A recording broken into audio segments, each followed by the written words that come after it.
안녕하세요. 인권을 만난 교육, 교육을 만난 인권, 북토크를 지금부터 시작하도록 하겠습니다. 오늘 이 행사는 SBA 아카데미와 알라딘이 함께 주최하는 SBA 아카데미 인문학 톡의 첫 번째 시간입니다. 저는 오늘 사회를 맡은 한울준 교사 유성이라고 하고요. 주인공 책 인권을 만난 교육, 교육을 만난 인권의 저자 조영선 쌤을 모셨습니다. 안녕하세요. 우선 첫 번째 순서로 그 저자와의 토크 들어가 보도록 하겠습니다. 오늘 코로나로 드러난 학생 인권과 교권의 민낯에 대한 이야기를 해주실 건데요. 그러고 보니 학생 인권 조례가 지금 통과된 지 10년이 넘었잖아요. 그래서 학교가 참 많이 변했다 싶은 지점도 있지만 아직도 쌍팔년도인가? 왜 아직도 이러지? 라는 부분도 굉장히 많고 또 현장에서 순간순간 흔들릴 때가 되게 많은 것 같아요. 근데 그럴 때 조영선 쌤이 이번에 쓰신 책이 저한테는 꽤나 좀 도움이 되고 든든한 지원군 같은 느낌이 많이 들었거든요. 조영선 쌤은 이 책을 어떤 계기로 쓰시게 됐는지 짧게 설명을 좀 해주시면. 네. 저는 사실 좀 지겨웠어요. 무슨 얘기냐면 2010년에 이제 경기도 학생인권 조례가 만들어지고 2012년에 이제 서울 학생인권 조례가 공포됐는데 사실 제가 그때 이제 학생인권 조례를 지지하는 교사로 막 활동을 하기 시작해가지고 제가 막 강연도 다니고 그랬는데 그때만 해도 한 2, 3년쯤 지나면 이게 좀 상식이 되겠지? 이런 기대가 있었던 것 같아요. 근데 이제 10년이 지나도 뭐 다른 지역의 학생인권 조례를 만든다 막 이래도 뭐 너무 반대하는 사람도 많고 그리고 뭐 꼭 그렇게 멀리 가지 않더라도 일상생활에서 제가 교사로서 학생인권에 대해서 얘기하는 게 그렇게 이렇게 자연스럽지만은 않은 이런 상황이 계속 되는 거예요. 그래서 도대체 왜 그럴까 이런 고민들을 하다가 좀 치열하게 이제 현장에 있는 교사로서 이 고민이 어디에서 나오고 이게 왜 중요한지에 대해서 조금 말씀드리고 싶다라는 생각을 하게 됐고요. 네, 그래서 책이 나오게 된 것 같습니다.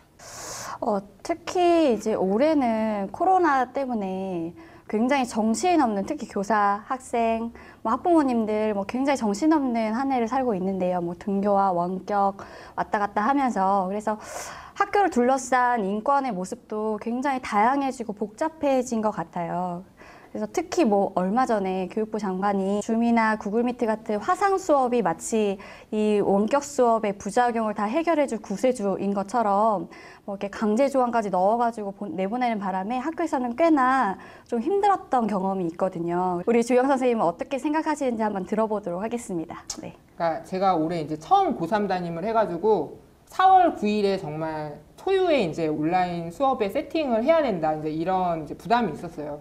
근데 그 수업 방식을 이렇게 결정하는 데 있어서 학교 내에 되게 갈등이 있었어요. 그러니까 어떤 분은 그러니까 저는 사실 학생들이 그러니까 학생들을 만나지 않은 상황에서 온라인으로 먼저 만나야 되는 상황이어서 가장 학생들 입장에서는 이제 접속이 쉽고 그리고 간단한 방식으로 이 배움에 좀 접근할 수 있는 방법이 뭘까에 대해서 고민했다면 이제 특히 관리자를 비롯한 이런 분들은 지금 말씀하신 대로 실시간으로 마치 학교를 다니는 것처럼 학생들이 동래도 하고 조회도 하고 이제 이런 게 교육이다라고 하시면서 저한테 이제 선생님은 그렇게 하는 게 교권을 포기하려고 하는 거 아니에요? 이제 이렇게 얘기를 하더라고요. 근데 저는 그 얘기를 딱 듣는 순간 교권은 이럴 때 활용이 되는 거구나 라는 생각이 들었어요. 그러니까 왜냐면 사실 저는 온라인 교육의 장점은 그 시간을, 그러니까 접속 시간을 학습자가 결정할 수 있는 권한이 있다는 것 같거든요. 그러니까 저도 사실 원격 그 연수 들을 때, 교사로서 원격 연수 들을 때 업무하면서 같이 들어요. 근데 그러면서도 제가 그냥 그거에 대해서 별로 이상하게 생각하지 않는 건 제가 모르는 거는 기억해뒀다 그때 다시 들으면 되거든요. 그리고 좀 더 상태가 좋을 때 들었으면 좋겠다. 그러면 이제 보다가 끊기도 해요. 그래서 이런 원격으로 하는 교육의 가장 큰 장점은 자기의 어쨌든 상태에 따라 자기가 원하는 시간에 접속할 수 있다는 건데 학교가 제일 먼저 신경을 쓰기 시작한 거 출결 시스템이거든요. 그래서 오프라인이랑 똑같이 학생들이 8시에 등교를 하면은 8시부터 학생들이 컴퓨터 앞에 앉혀놔야 된다라는 게 굉장히 기본적인 개념이었어요. 근데 실질적으로 그러니까 오프라인에서는 학생들이 등교를 하고 공간을 이동을 하고 이제 이러면서 수업이 이루어지니까 이런 분위기 전환이 잘 되는데 집에서 같은 경우는 그냥 방에 있다가 갑자기 일어나서 학생들이 이제 수업 시작이야 라고 한다고 이게 전환이 되는 건 아니거든요. 오히려 온라인은 온라인 방식에 맞게 학생들이 이걸 어떻게 적응할 수 있을 것인가에 대해서 이제 고민이 돼야 되는데 그런 거에 대한 전혀 고민 없이 그냥 오프라인을 똑같이 구현하는 것이 마치 온라인인 것처럼 이제 이렇게 지금 생각을 하고 있는 거죠. 그리고 이제 실시간 쌍방향이라고 얘기를 하는데 저는 이것도 사실 되게 안 해본 사람들의 모순이라고 생각을 하는데요. 실제 줌으로 하다 보면 쌍방향이 진짜 어렵거든요. 그러니까 뭐 요즘엔 그렇더라고요. 그러니까 줌으로 하면 뭐 학생들이 실시간으로 소통할 수 있다라고 얘기하는데, 그러니까 저희가 학생들 발표를 시킬 때 적어도 교실에서는 뭐 약간의 눈빛을 주면서 네가 앞으로 발표를 하게 될 거야. 너 오늘은 뭐 며칠이야, 뭐 몇 번이야, 이런 이제 분위기를 싹 이렇게 잡아가지고 그 학생이 발표할 거다. 또는 조별로 발표할 거야. 그리고 조별로 발표하기까지도 굉장히 많은 레포를 쌓는 게 중요해요. 근데 그런 과정 없이 마치 저희가 로봇처럼 카메라 앞에서, 지금 저도 굉장히 어색하거든요. 지금 카메라 앞에서 여러분을 보고 있는 것처럼. 근데 뭐 로봇처럼 발표해봐. 그럼 애들이 네 선생님, 그리고 마이크를 켜고 발표를 할 수 있다 라고 생각하는 것 자체가 저는 굉장히 기계적이라고 느껴져요. 왜냐면 실제 줌으로 뭔가를 하다 보면은 이 자기 소리가, 그러니까 어떨 때는 마이크를 켜야만 하는 순간이 있고 어떤 대다수는 또 꺼야 되잖아요. 다른 사람이 잡음이 안 들어가려면. 그러니까 학생들이 내가 지금 발표할 때 마이크 켜고 있나? 그러니까 너무 신경 쓸 게 많은 거예요. 그리고 내가 이게 지금 교실에서는 모든 방향에서 학생들이 전체적으로 보이기 때문에 뭐 선생님이 이쪽으로 오고 있다. 그러면 나를 시킬 수도 있겠다. 뭐 이런 식의 감지가 가능한데, 지금 줌이나 뭐 구글 미트든 학생들이 어떤 기기를 사용하느냐에 따라 다 보이는 방식이 다르거든요. 그러니까 교사가 보이는 화면에 옆에 있는 것처럼 보이는 학생을 시켰다고 쳐도 그 학생의 화면에서는 자기가 몇 번째로 보이는지 알 수가 없어요. 기기마다 다 다르기도 하고요. 그러니까 학생들은 갑자기 무차별적인 공격을 당하는 거예요. 어떤 의미에서 보면. 안 그러면 굉장히 기계적인 방식으로 그래 1번부터 해보자 뭐 이렇게 해야 되는 거죠. 그러니까 이런 온라인 상황에서 학생이 참여한다는 것도 굉장히 쉽지 않은 문제고, 이것을 이제 서로 적응하기까지 굉장히 시간이 많이 필요한데, 그런 걸 딱 이제 거세해 놓고 그냥 이제 하면 뭐 까라면 까도 아니고, 그러니까 이런 걸 할 수 있다고 생각하는 자체가 저는 좀 희한하다는 생각이 들었고, 그리고 이제 잘 생각해 보니까 오프라인 때도 교육부는 그런 소통에 관심이 없었어요. 그러니까 이게 무슨 뜻이냐면, 사실 학생들이 수업 시간에 소통을 활발히 하려면 학생의 발언권이 저는 제일 중요하다고 생각하거든요. 그러니까 예를 들면 선생님 지금 그 수업 내용이 잘 이해가 가지 않습니다. 또는 선생님이 하시는 내용은 알겠는데 저는 다른 의견을 생각합니다. 뭐 이런 얘기들이 실시간으로 토론이 될 수 있어야 소통이 살아나는 건데, 지금은 굉장히 프로그램화된 발표만 있잖아요. 그래서 고등학교 같은 경우도 뭐 세특 쓰려고 애들이 정말 뭐 학생들 많에 따라 교사의 구미에 맞는 발표를 하지, 이게 발언권이 있는 교실이라고 하기 어렵거든요. 근데 교육부는 실제 학생들의 소통이나 참여가 일어나는 교실 분위기 또는 레포, 이런 건 뭔가에 대한 고민 없이 되게 프로그램 찍어내듯이 여러 개를 주면서 교사들한테 이렇게 해봐, 저렇게 해봐, 뭐 이렇게 이제 얘기를 하고 있는 거죠. 그러면서 그걸 이제 참여형 수업이라고 이야기를 하고, 트렌드별로 매번 바뀌죠. 이 참여형 수업의 이야기도. 그래서 이런 어떤 교육부에서 말하는, 또는 이 수업이 통제되어 있는 이런 상황이 얼마나 교육부에 의해서 교권을 침해하기가 얼마나 쉬운가. 그리고 그렇게 교사는 떠들고 학생은 그 지식을 들어야만 하는 이런 교육이라는 것이 그 교권의 전제가 아니었나. 저는 그런 생각을 이번에 사태를 맞이해서 더 많은 생각을 하게 됐습니다. 거의 중학교, 저는 특히 혁신학교인데, 사실은 뭐 수업은 학생과 교사가 함께 만들어가는 거고, 협력을 통한 배움이 너무 중요하고, 과정 중심 평가 너무 중요하고, 항상 그렇게 얘기를 하다가 코로나가 닥치니까 오로지 방역과 출결과 이제 평가만 남는 거예요. 어떻게 해야 진도를 다 빼가지고 시험을 보게 할 것인가. 그래서 그걸 보면서 진짜 민낯이 진짜 정말 낱낱이 드러나는구나라는 생각을 좀 하게 됐는데요. 거의 같은 고민과 같은 생각인 것 같아요. 그리고 이제 원격 수업하면 제일 먼저 떠오르는 게 이제 콜센터거든요. 그래서 선생님들이 엄청나게 전화를 하시고 문자를 해야 아이들을 이제 출결 100%의 신화를 만들기 위해서 이제 그러시잖아요. 그래서 그것에 대해서 들어보도록 하겠습니다. 그러니까 저는 교육부 장관이었나요? 뭐가 정확히 얘기했는데 K-에듀라고 K-방역처럼 K-에듀 수출하겠다 뭐 이런 얘기를 하면서 뭐 미국 뭐 이런 데 비해 뭐 98.7%였나? 가 이제 교육에 도달했다. 그래서 이것이 뭐 새로운 교육의 모범이다. 막 이러면서 뭐 스마트 그린 스쿨에 뭐 엄청 이제 교육 정책을 쏟아내더라고요.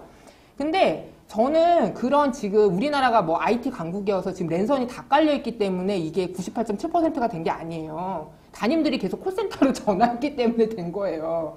이거는 선생님들이 더 잘 아실 거라고 생각하거든요. 물론 담임들의 그것만 있는 건 아니에요. 우선은 어머님들이 그 학생을 아침에 깨워서 공간의 이동이 없어서 이게 집중을 어떻게 해야 되지? 라고 이 몸을 이렇게 이 하는 학생들을 앉혀주시는 노력이 필요하죠. 그러니까 그런 노동 없이는 사실은 이게 지금 이루어지기 힘든 거거든요. 그러니까 어떻게 보면 저는 원격 수업이라는 거를 제대로 고민하면서부터는 학생들이 이 시간을 어떻게 쓸 것인가, 공간의 구분이 없는 상황에서 내 사생활과 공생활을 어떻게 구분할 것인가, 이런 거부터 좀 얘기가 되어야 된다고 생각을 하거든요. 근데 이제 공간은 그대로 있고 아침에는 이제 일어나야 되니까 그거를 깨우는 일은 부모님들의 노동을 하시고, 그러니까 본인은 사실 별로 필요를 못 느끼죠. 왜냐면 과제형 같은 경우는 꼭 그 시간에 할 필요가 없거든요. 어떻게 보면 자기가 가장 집중력이 좋은 시간에 하는 게 학생들한테는 굉장히 좋을 수도 있어요. 근데 그게 아니라 이제 일어나는 시간에 일어나고, 그러니까 그게 학생들의 동의를 받지 않은 거니까 부모님이 굉장히 힘드시죠? 그것도 저는 부모님들의 수고와 노동일 거라고 생각해요. 그리고 교사는 또 그때 안 일어나는 학생들을 위해서 계속 전화를 해요. 너 지금 뭐 체크가 안 돼 있다, 뭐가 돼 있다. 그리고 제가 콜센터라고 말씀드린 거는 저희가 지금 온라인 계약을 하면서, 그러니까 온라인 계약을 저는 하더라도 앞에 학생들이 최소한 학교에 와서 앞으로 수업은 어떻게 진행될 거고 기기는 어떻게 할 거고 이런 시뮬레이션의 안내가 학생들을 나눠서라도 그 방역 수칙에 맞게 이루어진 다음에 이루어졌어야 된다고 생각해요. 근데 이번에 온라인 계약은 그야말로 온라인으로만 이루어졌죠. 그러니까 학생들한테 계속 네, 몇 번 버튼을 누르시고요. 어디에 가서 체크를 하시면 된다고. 저희가 거의 플랫폼의 그 플랫폼 홍보 대사처럼 뭐 이 플랫폼 저 플랫폼 막 그러면서 얘기를 했던 기억이 있거든요. 그래서 결국 저는 K-에듀를 지탱한 건 기술이 아니라 노동이었다라는 생각을 많이 하고요. 네네. 기술이 아니라 노동이었다라는 생각을 많이 하고, 그리고 그거는 저는 K-에듀뿐만 아니라 방역도 마찬가지 같아요. 왜냐면 결국은 이 언택트를 가능하게 하는 거는 이 택배 노동자들의 그림자 노동이잖아요. 그래서 최근에 택배 노동자들이 뭐 이렇게 돌아가시거나 이런 일들도 많이 있었고요. 그래서 결국 이 언택트를 유지시키는 건 기술이 아니라 사람의 노동 또는 온기, 손길임에도 불구하고 전혀 그런 것들이 간과된 채 이제 기술로 뭔가 우리가 이걸 하고 있는 것 같은 착각이 특히 교육에 몰려 있다고 생각하고, 그래서 저는 뭐 스마트 그린스쿨 이런 거는 정말 코로나판 4대강이라는 생각마저 들어요. 저는 이제 그 시간에 오히려 그 돈으로 교사를 더 많이 뽑고, 그리고 부모님들 일하러 가시는 곳에 그런 교육을 보조해 주시는 분들을 어떻게 배치할 것인가, 가까운 지역사회에 학생들이 레포를 형성할 수 있는 관계 내에서, 또는 그런 고민들, 아니면 중고등학생 경우에는 학생 스스로 이 사생활과 공생활이 구분되지 않은 이 공간과 시간을 어떻게 활용할 것인가, 이거에 대한 물음, 또는 이거에 대한 성찰, 이거에 대한 뭐 교육, 고민, 이런 것들이 있어야 되는데 사실 교육부의 지금 대책에는 전혀 그런 고민이 전무한 게 사실이죠. 지금 합격당 생수를 좀 줄여도 모자랄 판에 사실은 내년에 더 늘 예정이라고, 심지어 서울 같은 경우는 신규교사 지금 그 임용 TO가 반토막이 났어요. 그래서 굉장히 걱정이 되는데 왜 정부 인식이 이렇게 조영 선생님과 저 같은 교사가 하는 생각을 왜 못하는 걸까 좀 안타깝고요. 이번에는 좀 온라인 수업의 초상권에 대해서 한번 얘기를 해보도록 하겠습니다. 우리 학교 이야기는 아닌데 어떤 선생님 같은 경우에는 줌 수업을 하시면서 아이들이 이제 화면에서 얼굴이 안 보이거나 아니면 그러니까 화면을 꺼두거나 하면 결과 처리를 하겠다. 뭐 이런, 문제 제기를 하시는 분들도 계시고, 그 다음에 학생 같은 경우에는 선생님의 사진을 캡처해서, 뉴스에 많이 나왔죠. 캡처해서 장난을 친다거나, SNS로 놀린다거나, 이런 해서 교권을 넘기니 많이 해서 갈등이 벌어지는 경우가 있다고 하더라고요. 그럼에도 불구하고 또 사회적으로 이슈는 생각보다 많이 되지는 않는 것 같아요. 그런 비하인드 스토리, 그랬다더라만 돌고, 그래서 이런 것에 대해서는 또 인권적으로 학교를 둘러싼 인권에 대한 여러 가지 모습을 얘기하고 있으니까 어떻게 생각을 하시는지 좀 얘기를 나눠보도록 하겠습니다. 저는 그런 생각이 들어요. 그러니까 이게 다들 고민하면서 잘 드러내지 못해요. 왜냐면 학교라는 공간 자체가 예를 들면 어떤 내가 나의 정보가 무차별적으로 공개된다고 해서 그거에 대해서 걱정하는 거, 또 그거에 대해서 한 번쯤 생각해봐야 된다고 가르친 적이 없어요. 예를 들면 저는 대표적인 게 그 공개 수업이라고 생각을 하는데, 사실 공개 수업을 할 때도 뭐 다른 나라나 이런 경우에는 교사가, 그러니까 그 교사나 학생들이 그 수업이 공개되는지에 대해서 다 동의를 받고, 그 다음에 이제 그거에 대해서 그게 다 합의가 됐을 때만 공개를 하는 걸로 저는 알고 있거든요. 근데 이제 그것도 저희는 굉장히 그걸 아주 해야 되는 것처럼 무차별적으로 이루어지죠. 그리고 이번에 온라인 수업이 사실은 뭐 그런 거에 대한 전혀 여과 장치가 없는 공개 수업이기도 했고요. 그리고 학교 내 CCTV도 마찬가지인데요. CCTV가 처음에 들어올 때는 이제 학교 밖에 설치를 해야 되고, 그리고 그럼에도 불구하고 구성원들의 동의를 다 받아야 된다라는 게 굉장히 강했는데, 학교에서 이제 안전 문제가 굉장히 불거지면서 거의 대부분의 복도에 CCTV가 있어요. 근데 원래는 CCTV를 할 때는 이게 왜 CCTV가 설치되어 있고 이게 어떤 목적이다, 그럼에도 불구하고 이게 동의가 되느냐라는 걸 다 동의를 받아야 되는데, 모르겠어요. 뭐 일괄 동의를 받는지는 잘 모르겠지만 어쨌든 학생들이 구체적으로 저기 있는 CCTV에 내 모습이 비치는 거에 대해서 내가 동의한 적이 있나? 이런 감각을 가지고 학교 생활을 하지 않는다는 거예요. 그리고 뭐 나머지도 마찬가지죠. 우선 신체적으로 두발 용의 복장 같은 거 규제를 하면서 학생의 몸을 스크린을 하는 게 너무 일상화돼 있고, 그리고 가장 사생활이 집약되어 있는 휴대폰 같은 것도 쉽게 걷잖아요. 그리고 휴대폰에 막 보기에 너 왜 이런 걸 갖고 하느냐, 이런 거를 막 교사가 지도의 이름으로 학생들한테 막 보이기도 하고, 그러니까 이런 것들이 사실 사생활이라는 거, 개인의 공간이라는 거, 이런 것들이 지금까지 오프라인에서 전혀 없었던 상태에서 갑자기 이제 온라인에서 뭐 초상권이 있어요, 막 이런 얘기를 하는 게 서로 굉장히 어색한 거예요. 그래서 저는 약간 오프라인에서 학생의 인권이 보장되지 않은 게 사실 다 같이 두려움은 있지만 이거를 좀 쉽게 드러내지 못하는 온라인에서의 분위기를 좀 만든다고 생각을 하고, 그리고 또 한 가지는 저는 사실 이게 온라인에서의 문제도 있지만 서로가 서로를 인간으로 보지 않고 대상화 시키는 데서 그렇게 뭐 캡처를 해서 막 변형을 한다든지 이런 문제들이 일어난다고 생각을 하는데, 그러면은 사람과 사람 간의 관계를 사람으로 보는 것이, 그러니까 대상으로 보는 것이 아니라 사람으로 보게 한다는 거는 뭘까? 그 교육은 뭘까? 이런 고민을 하거든요. 근데 그거는 사실 서로를 인간으로서 존중하는 거거든요. 내가 너한테 이렇게 해도 되겠어? 네가 이렇게 되면 너의 정보가 이렇게 나갈 수도 있는데 너 그거에 대해서 네 생각은 어때? 동의해?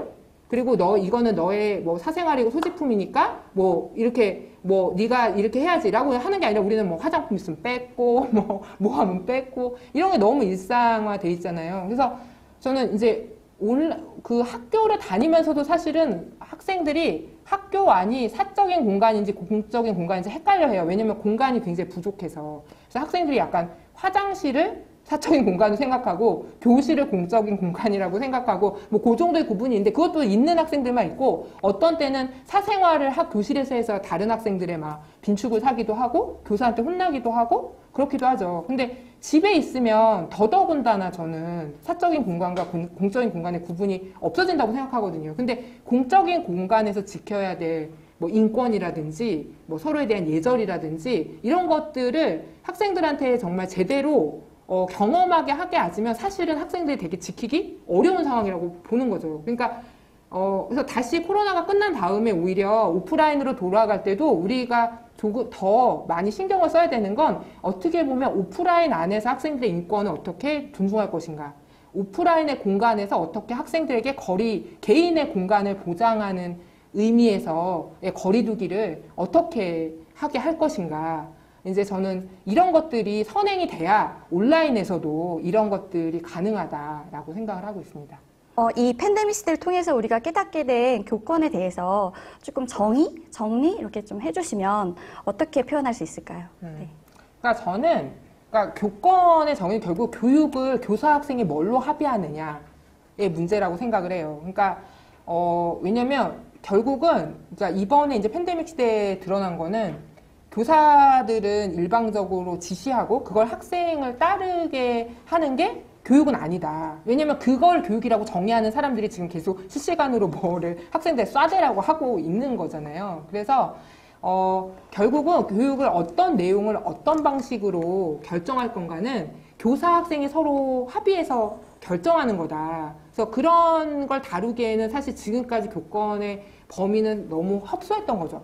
저는 오히려 서로의 인권을 존중한다면, 그러니까 학생의 인권을 보장하는 범위 내에서 교사가 해볼 수 있는 다양한 시도들, 저는 그 안에 좀 교권이 있는 것 같거든요. 그래서 어떤 분들은 뭐 학생 인권이 교사의 교육권을 굉장히 제한한다라고 말씀하시는데, 저는 어떻게 보면 학생의 인권을 존중하는 범위 내에서 교사가 학생의 그 다양한 그 각각의 상황에 맞게 여러 가지 교육 자료, 그다음에 여러 가지 교육 방법, 그리고 심지어 학생 개개인이 도달해야 될 목표들까지도 학생과 합의할 수 있도록 하는 것이 저는 오히려 지금 팬데믹 상황 교육에서 더 교사한테 요구되는 역할이 아닌가 싶고, 그것을 가능하게 하는 것은 오히려 오롯한 어쨌든 존재로서의 학생의 존재를 좀 인정하는 것? 그래야지 그이로부터 뭔가 교육 방법이든 교육 내용이든 뭐 이런 게 나올 수 있잖아요. 그래서 그런 면에서 저는 교육이 다시 좀 이렇게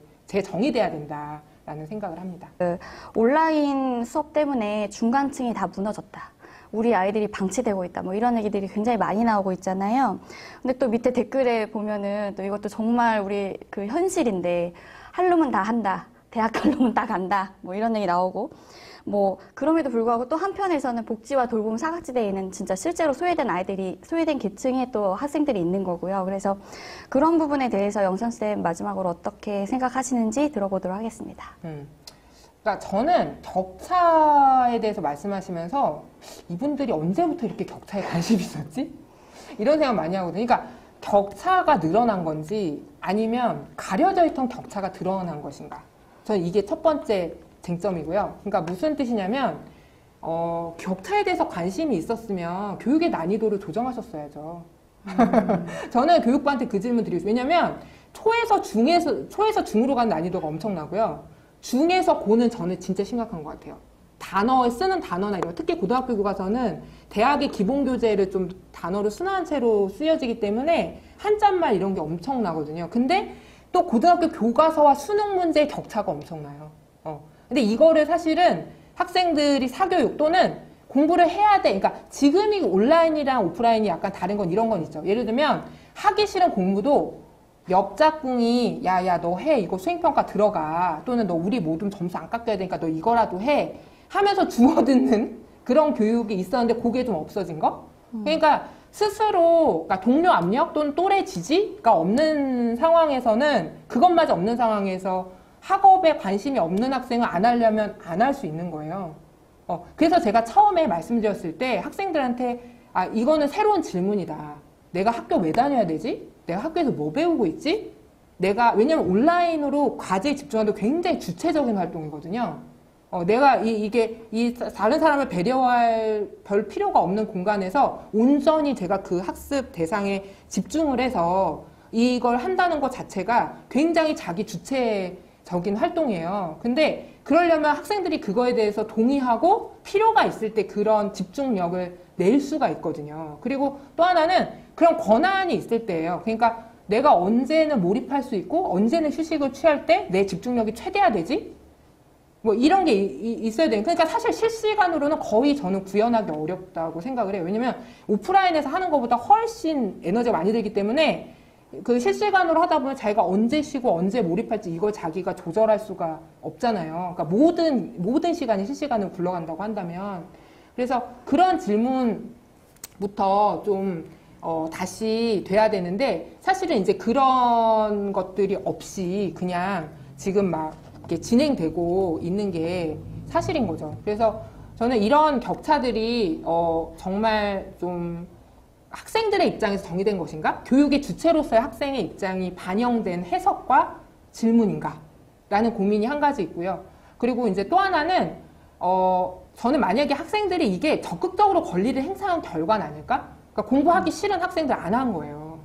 그래서 무관층이 없어진 거예요. 근데 저는 이게 너무나 당연하다는 생각이 드는 게 뭐냐면, 지금 어쨌든 일자리가 대통령도 1대 99라고 하시잖아요. 그러니까 지금 양질의 일자리는 1인 거고, 지금 제가 볼 때는 고등학생들이 생각할 때, 오늘 전 국민이 생각할 때 그러니까 고등학교 때 1등급 받은 학생이 그 1의 일자리에 들어가는 걸 당연하게 생각해요.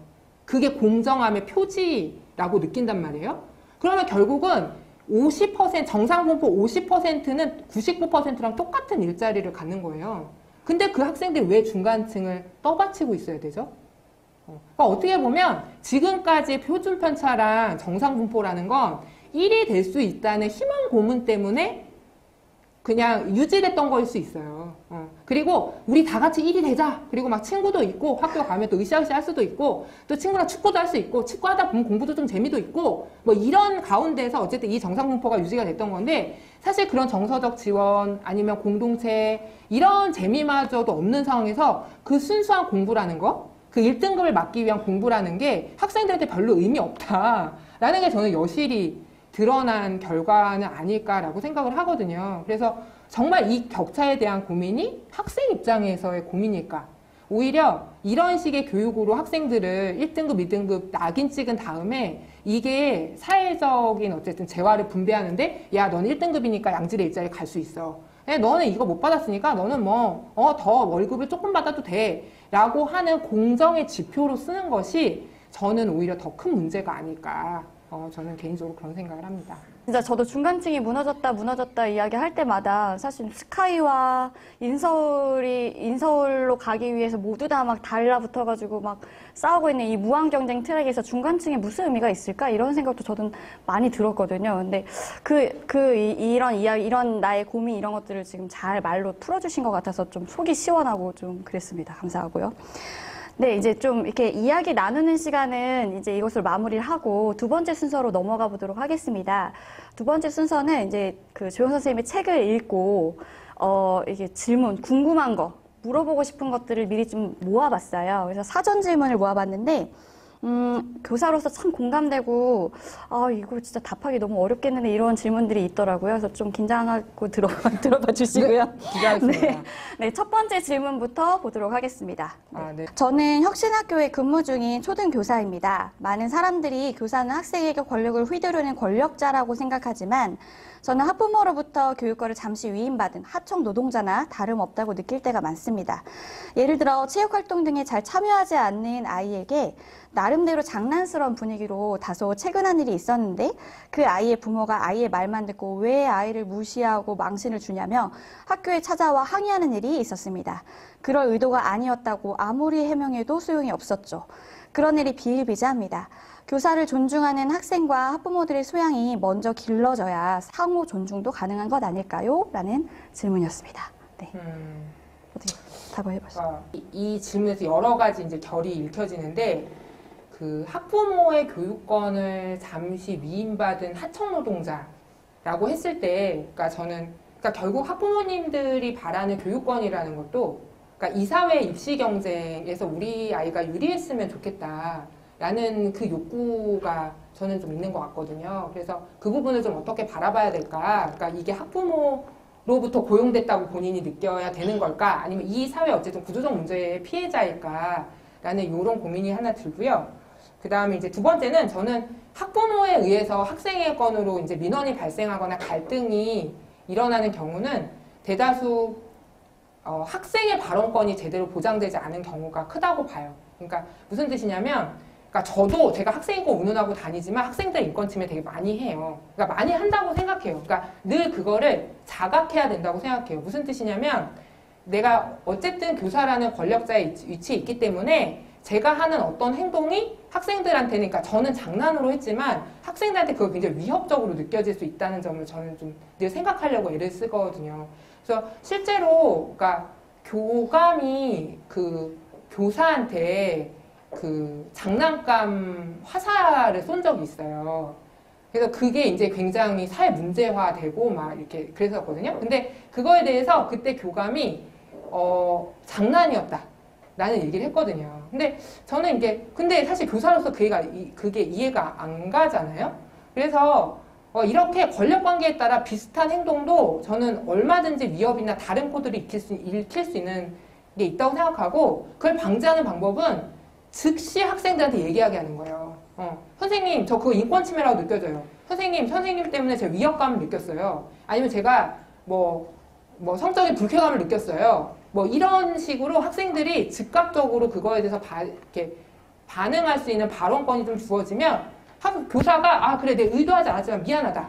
사과할 수 있으면 되거든요. 그러면 그 갈등이 즉시 풀리고 그게 이제 학부모님까지 가지 않는데 사실 학부모님은 그 상황에는 보통 잘 안 계시잖아요. 근데 우리가 이제 교사 학생의 관계가 아니고 밖에서의 관계를 보면 사실 둘 간의 관계를 제3자가 개입해서 해결하는 건 경찰을 부를 때예요. 그러니까 경찰이 그래서 그때 막 우리가 내고 하잖아요. 경찰 야 이것도 경찰 부른다. 그러니까 사실은 소통의 일부죠 이것도. 그러니까 둘이 소통을 하다 안 되면 제3자가 개입을 하게 되는 거거든요. 이게 잘 안 됐을 때.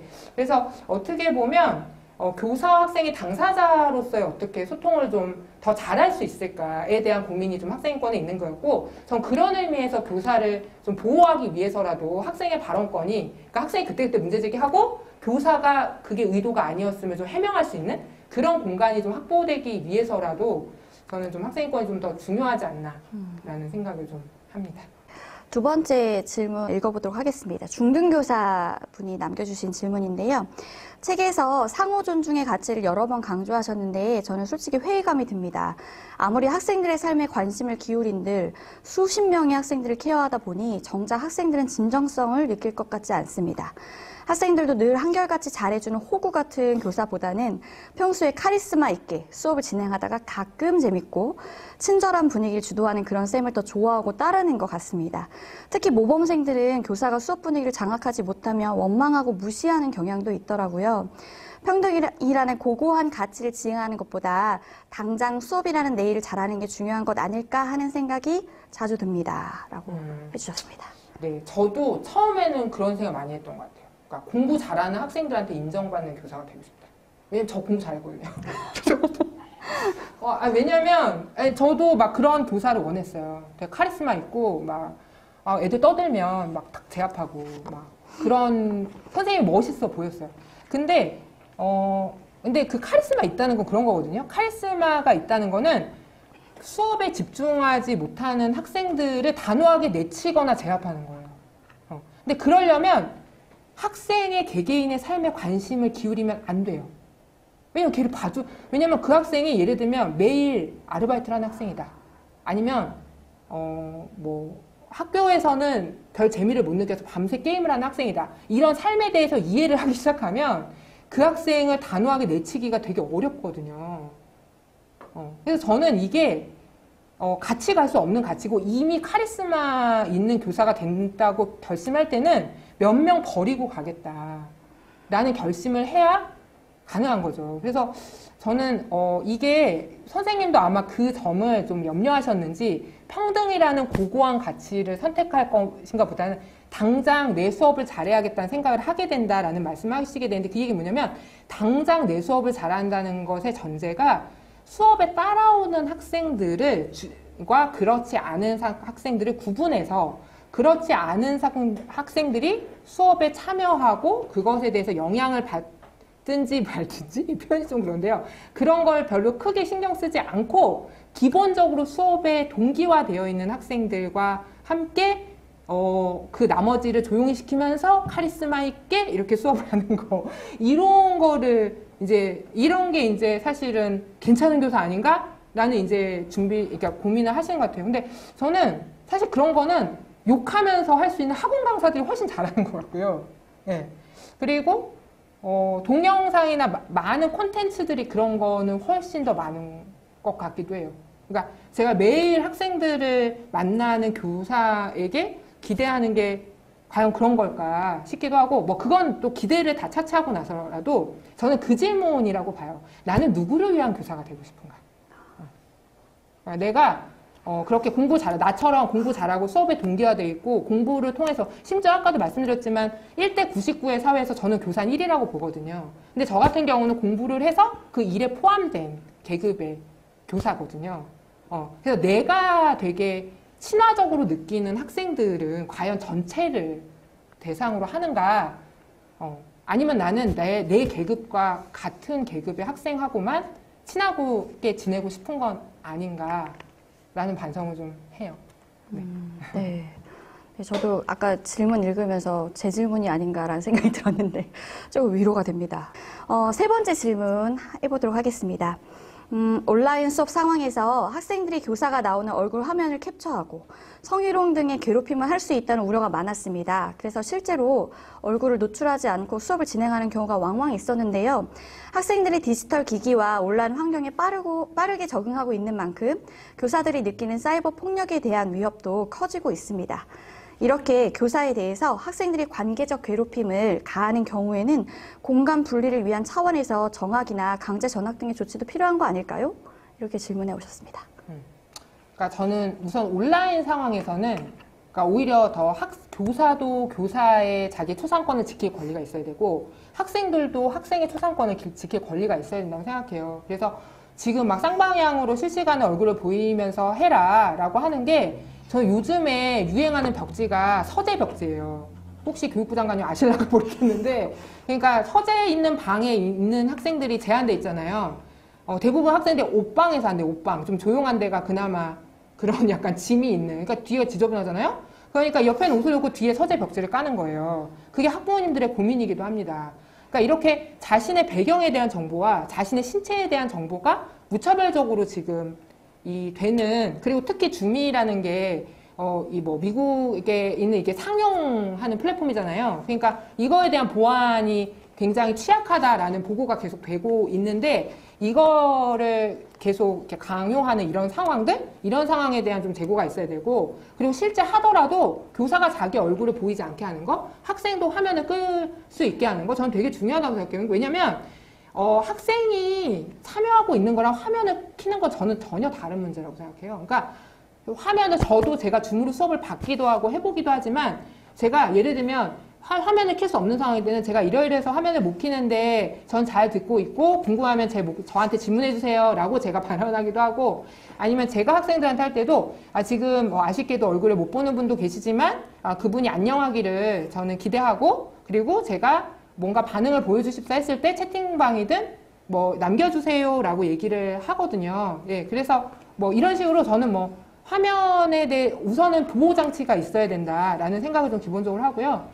그리고 피해가 있을 때 공간 분리를 위해서 이런 징계를 해야 된다는 의견에 대해서는 저는 교사에 대해서 먼저 그런 조치가 선행돼야 된다고 생각해요. 그러니까 무슨 뜻이냐면 교사가 학생한테 그런 인권 침해를 하고 학생이 교사에 대한 문제 제기를 그 즉시 해도 만약에 교사가 그래 그럼 다음 수업부터 네가 불편함을 느낀다면 나 이 수업에 들어오지 않겠다가 되면 문화적으로 누군가가 누구의 인권 침해를 했을 때 그 사람이 피해자를 보호하기에 공간 분리가 되는 게 너무나 일상적인 그것이 너무나 자연스러운 문화가 되는 거예요. 근데 사실은 지금은 교육청에 가서 몇 번의 심사위원회를 열리고 과정들을 거쳐야 사실은 교사가 그렇게 되는 거고 그리고 학생들은 왜 그럼 그 교사가 수업에 안 나오는지 설명을 듣지도 못해요.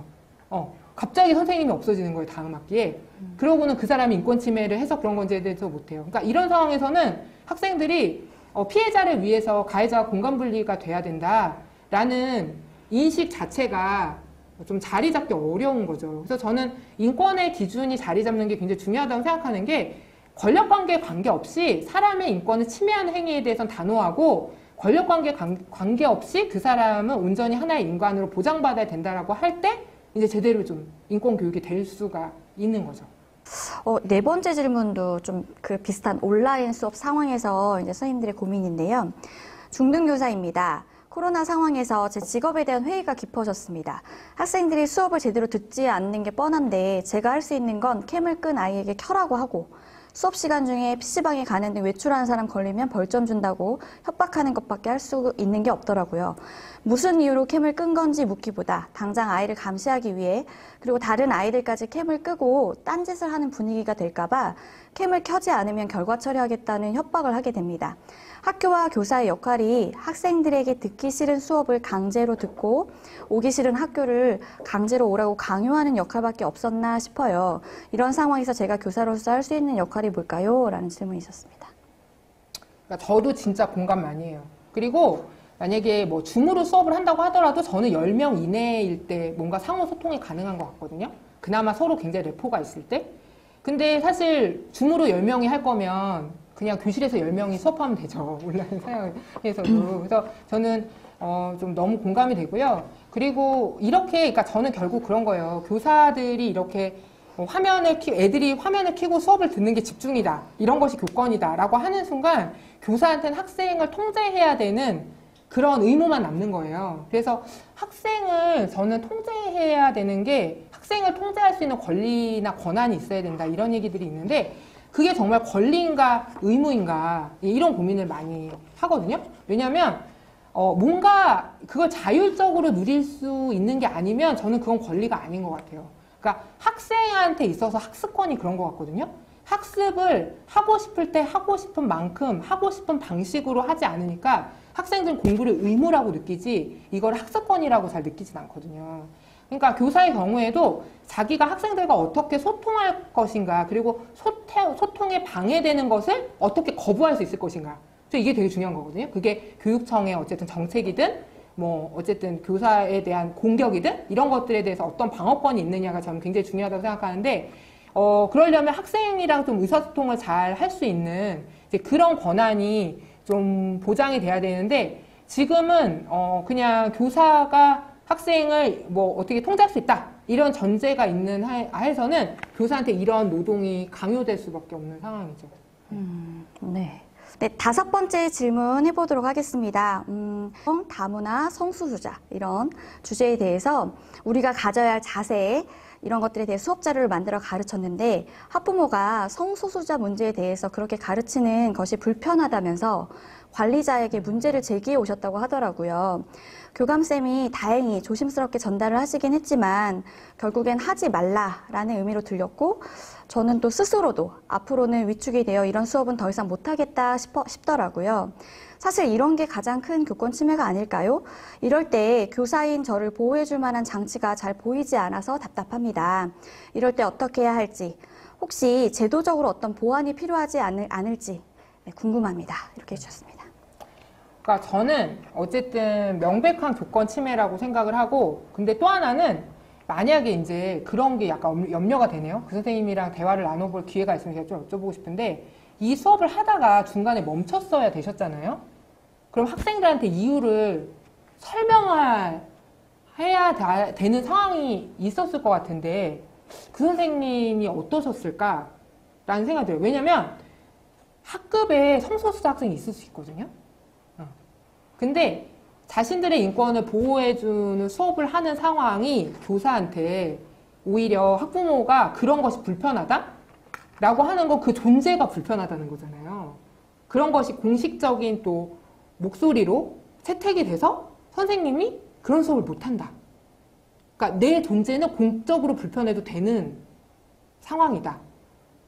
라는 거를 그 학생이 메시지를 받았을 때 과연 어땠을까? 저는 그게 좀 되게 염려가 되고 그래서 만약에 저는 지금 있는 제도적 장치라고 한다면 저 같으면 학생인권 조례를 말씀드렸을 것 같아요. 그러니까 왜냐면 학생인권 조례에 보면 소수자 보호 조치에 대한 그러니까 차별받지 않을 권리 그리고 차별받는 학생들에 대해서 적극적으로 이 학생들 인권을 보장해야 될 의무를 교사한테 두고 있어요. 그리고 교사도 그런 학생인권 조례에 따라 학생들을 차별하지 않을 권리에 대해서 교육을 받게 돼 있고 학생들도 의무적으로 그것에 대해 교육을 하게 돼 있어요.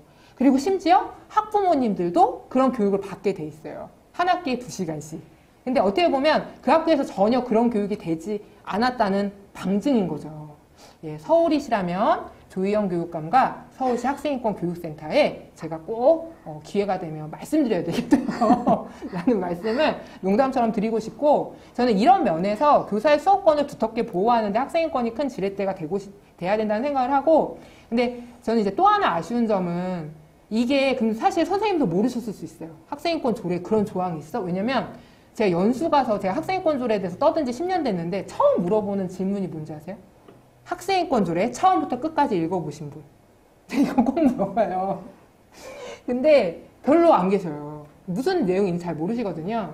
그래서 저는 약간 이게 너무 반대하는 목소리가 커서 그 쟁점만 기억하시는 부분도 좀 있는 것 같고 그리고 또 하나는 이게 아직 전국적인 가치로 퍼지지 않았다. 그러니까 제가 이 책을 쓴 이유이기도 하거든요. 그러니까 왜냐면 서울 경기가 된 지 10년이 됐고 그리고 뭐 전북이 된 지도 거의 이제 2013년에 됐으니까 7, 8년이 됐죠. 그리고 광주도 거의 10년째 됐는데 뭐 다른 지역에서 하려고 하면은 그렇게 공청회가 깽판이 되고 막 이게 되지가 않는 거예요. 근데 예를 들면 비슷한 종류의 무상급식 같은 걸 보면요. 지금은 뭐 반대했던 정당도 뭐 자기들의 어쨌든 그거에 대해 반대하지 않고 오히려 뭐 기본소득이나 뭐 이런 논의까지 막 나아가고 있잖아요. 근데 이 부분은 늘 이렇게 같은 자리를 지키고 있거든요.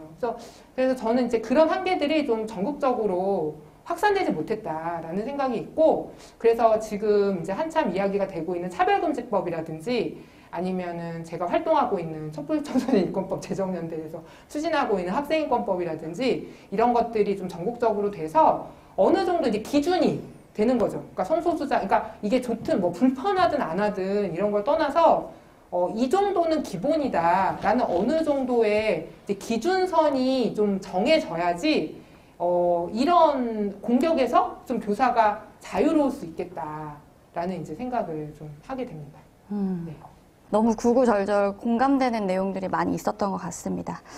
저를 비롯해서 많은 선생님들 많이 힘내시고 정말 영선쌤 말대로 조금 우리 모두 수준이 다 높아지는 그런 데 함께 했으면 좋겠습니다. 실시간 질문을 한번 받아보겠습니다. 지금 댓글창을 보니까 공현님이 올해 코로나 상황에서 학생들 의견을 묻지 않았다는 불만이 굉장히 많았습니다. 그런데 사실 이전에도 학생들에게 학사 일정이나 교육 정책에 대해 의견을 잘 묻지 않았잖아요. 저도 정말 동의합니다. 그런데 사실상 동일한 문제인 셈인데 왜 올해 코로나 관련해서는 불만을 많이 느꼈을까요? 우선 그러니까 뭐라고 해야 될까? 저는 솔직히 학생들의 의견을 묻지 않았다고 했는데 솔직히 오프라인 상황에서는 학생의 의견을 물을 게 별로 없어요. 그러니까 교육부가 다 정해주잖아요. 뭐 학사, 뭐 수업, 기본 수업 일수, 시수, 뭐 1000몇백 시간 이런 거 다 정해져 내려오거든요. 그러니까 뭐 학생분들한테는 약간 핑계처럼 느껴질 것 같은데 우리가 뭔가 합의해서 막 정할 수 있는데 교사들이 독점하는 것 같죠? 네, 전혀 아닙니다. 대부분 매뉴얼과 지침으로 정해져 내려옵니다. 그래서 자치라고 할 만한 게 그렇게 많지 않고요. 그래서 두발 용의복장 이런 거에 교칙 개정에 교육청이 민주시민교육과 이런 데서 집착하는 이유 중에 하나도 다른 거는 다 자기들이 정해서 내려주거든요. 근데 이거 정도는 니네가 한번 해볼래? 학생인권 조례도 있는데? 이러면서 놀이를 시키는 거예요. 그래서 저는 약간 막 두발 용의복장 토론회 막 3개월씩 하고 이런 거 보면 뭐 저는 너무 황당해요. 왜냐면 이게 어쨌든 개인의 자유인데 그거를 자유롭게 할까 말까를 가지고 3개월을 학생들을 이런 표현 죄송하지만 뺑이치게 하는 거거든요. 왜냐면 나머지는 굉장히 쉽게 정하면서 굳이 이런 거는 심지어 본인이 정하는 것도 아니고 교사 설문조사 학부모 아니 자기 머리 스타일을 왜 타인한테 설문조사를 해서 정하냐고요. 근데 그거를 자치라고 할 수밖에 없을 정도로 자치의 영역이 굉장히 협소했던 거예요. 단위도 굉장히 협소하고 그래서 저는 이제 오프라인 때 그게 있다고 생각하고 근데 이제 이번에는 학사 일정이 좀 바뀔 수밖에 없었죠. 학사 일정이 바뀔 수밖에 없었는데 이제 그것도 저는 학생들한테 안 미뤄온 이유가 예를 들면 늘 이렇게 뭐라 그러죠? 코로나 이 확진자 수가 발표될 때마다 그 주말에 늘 이제 뭐 발표하잖아요. 다음에 어쩌고다. 근데 그것도 이미 거의 이제 제가 볼 때는 약간의 공식이 있었다고 생각하는데 그 전에 뭐 확진자 수 얼마다 이렇게 해요. 그 다음에 갑자기 긴급 교사들한테 설문조사를 해요. 등교를 미루는 것이 어떻겠느냐. 그러면은 당연히 불안하니까 교사들은 그렇다 하죠. 그러면은 그거를 빙자해서 교육부가 본인이 하고 싶은 얘기를 하는 거죠. 교사들 몇 점 몇 %가 아직 감염병에 학교를 여는 것이 어렵다고 느껴져. 뭐 이러면서 이런 거를 뭐 발표를 해가지고 뭐 교육부의 말에 힘을 실는다든지 그래서 저는 본질적으로 이걸 민주적으로 정할 의지가 없었다. 근데 거기서 균열이 난 거예요. 이 감염병의 이게 그 확산하는 이 양상이 지역별로 좀 달랐던 거죠. 그러니까 도시 지역이 훨씬 확진자가 많이 늘어나고 근데 이제 도서 산간 지역 같은 경우는 사실은 이제 확진자가 없는데 또 문제는 뭐냐면 도서 산간 지역은 가까운 인근의 지원 시스템이 적은 거예요. 그게 뭐 사교육이 됐든 공교육이 됐든. 그러니까 산촌 같은데 확실히 그 학교 외에는 그런 공공 시스템이 적은 게 사실이잖아요. 그러니까 그런 데 같은 교육청의 교육감들은 학교 그냥 열어도 될 것 같은 거예요. 당장 할머니, 할아버지는 밭에 일하러 가시는데 학생들 혼자 집에서 컴퓨터를 켜야 된다. 이런 것들이 책임감을 느끼게 할 수 있죠. 그러니까 약간 조건이 다르니까 제가 볼 땐 교육감 협의회 때도 약간 균열이 있었겠죠? 그러니까 이제 내가 책임 못 지겠어. 그럼 지역별로 할래? 그랬더니 안 돼. 왜냐? 고3 때문에. 그러니까 고3은 우리가 또 공정한 시험이라는 환상이 있잖아요. 근데 생각해 보세요. 이미 격차가 있습니다. 지역과 수도권에는 교육 여건의 격차가 있어요. 이게 수업의 수를 동일하게 한다고 격차가 없어지는 게 아니에요. 근데 그거를 왠지 다르게 하면 진짜 격차라고 본인들한테 원인을 삼을까 봐. 책임지기 싫어서. 면피하려고. 그래서 이제 고3은 등교일수 계속 정해준 거잖아요. 언제까지 등교해라. 그래서 계속 그때마다 교육부 장관이 안 나오고 교육부 차관이 나와가지고 면피하고. 그래서 고3은 뭐 9월 말까지 나와라. 그래서 계속 어쨌든 통제를 했던 거잖아요. 그래서 저는 오프라인이나 온라인이나 뭐 학교자치, 민주주의, 뭐 민주시민교육과 다 하지만 사실은 좀 다 허구다. 지금 교육부에서 얘기하는 뭐 교육자치, 학교자치 이런 거 좀 다 허구다라는 생각이 좀 많이 들고, 그래서 아까 말씀드린 격차에 대해서 걱정하는 것도 좀 진정성이 있냐. 이런 생각이 좀 들고, 근데 이제 학생들이 더 많이 반응을 했던 건, 그나마 그 이전에 학교 시스템은 예측이 가능했던 것 같아요. 그래서 어떻게 할 것이다. 근데 예측하지 않은 상황에서 부담은 다 학생들에게 왔죠. 그러니까 무슨 얘기냐면, 예를 들면 과제형으로 할 것인가, 아니면은 실시간으로 할 것인가, 이런 것도 학교에서 정해서 내려오면 학생들은 지금 온전히 학습에 참여하지 못한 책임이 개인으로 돌아가거든요. 그러니까 자기가 접속 못하는 기기를 가졌다든지 접속을 도저히 할 수 없는 집안 환경에 있다든지 이런 다 개인 책임이에요. 그러니까 학생들한테 준비 시간이 굉장히 많이 필요한데 이런 거로부터 배제되어 있는 거죠. 그래서 학교별로 과제나 수업의 양태도 다 달라요. 그러니까 학생들로부터는 좀 불만이 쌓일 수밖에 없었던 좀 그런 상황이 아니었나라고 이제 추측을 해봅니다. 다음 질문 보니까 정현진 님이랑 이경원 님이 질문하신 거 같이 한번 좀 비슷한 맥락도 있는 것 같아서 읽어보겠습니다. 학생 인권을 침해하지 않으면서 학생을 혼내려면 어떻게 해야 하나요? 학생을 혼낸다는 표현부터 인권 침해적이네요. 흐흐 이렇게 써주셨고요. 이경호님은 학생 인권만큼 교사의 인권, 교권에 대해서도 관심을 가지고 계신지 궁금합니다. 라고 질문을 해주셨습니다. 그러니까 제가 착하다는 말이랑 혼낸다는 말을 할 때 많이 쓰는데요. 예를 들면 너 참 착하다. 이런 말은 사실 그러니까 착하다는 말 자체는 다른 사람을 잘 배려한다, 내지는 다른 사람의 입장을 잘 고려해준다, 이런 순수한 뜻은 그런 거일 수 있어요. 근데 착하다라고 할 때는 예를 들면 제가 교장 선생님한테 교장 선생님 진짜 착하시네요. 이렇게 말하기 어렵거든요. 아니면 저희 집안 어른들한테 와 어머니 엄청 착하시네요. 제가 이렇게 얘기하기 되게 어렵거든요. 그러니까 똑같이 다른 사람을 잘 배려하시네요 라는 얘기의 의미라고 하더라도 이게 권력관계가 그 힘이 있는 사람이 없는 사람한테 쓸 수 있는 말이죠. 아랫사람한테 쓸 수 있는 말이라는 거예요. 착하다는 말이. 저는 이제 그런 말만큼이나 이제 혼낸다는 말도 사실은 이미 권력관계가 좀 내재되어 있는 거라고 생각을 하고요. 근데 이제 제가 그 말에 대해서 혼내려고 하는 건 아닙니다. 이분의 이게 혼내려고 하는 건 아니고 저는 이제 그런 질문이 아닐까 싶어요. 학생들이 학생 인권을 침해하는 행위가 있거나 뭔가 학생의 행동에 경각심을 주고 싶을 때 이걸 내가 어떻게 해야 되나 라는 질문인 것 같거든요.